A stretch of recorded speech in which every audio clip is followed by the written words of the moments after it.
राजीनामा दिला नाही अशी प्रतिक्रिया धनंजय मुंडे यांनी दिली। दुसरीकडे मुंडेंच्या राजीनाम्याच्या मागणीवर विरोधक मात्र अगदी ठाम आहेत। नैतिकतेच्या आधारावर धनंजय मुंडेंनी राजीनामा द्यावा अशी मागणी आता खासदार सुप्रिया सुळेंनी केली।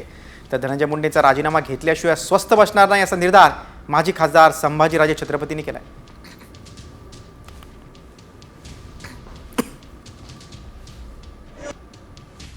मला असं वाटतं सरकारने संवेदनशीलपणे या सगळ्याचा विचार करावा। मला अजूनही तो दिवस आठवतोय जेव्हा अशोक चव्हाणांवर आरोप झाले, नैतिकता बघून काँग्रेस पक्षाने आणि अशोक चव्हाणांनी तेव्हा राजीनामा दिला होता।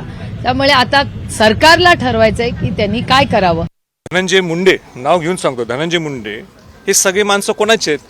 हे त्यांचेच आहेत आणि स्वतः ते मान्य करतात, हो वाल्मिक कराड हा माझा जवळचा जिव्हाळ्याचा आहे, माझे सगळे धंद्यातले सगळे धागे किंवा आमचे एकत्र अकाउंट्स आहेत, बिझनेसचे अकाउंट्स आहेत, माझा वटमुक्त्यार तो आहे। एवढं सगळं असताना सुद्धा आम्ही ज्यावेळी त्यांची राजीनामा द्या ही मागणी करायला लागलोय, तिने मोठ्या मनाने सांगितलं हो राजीनामा देतो।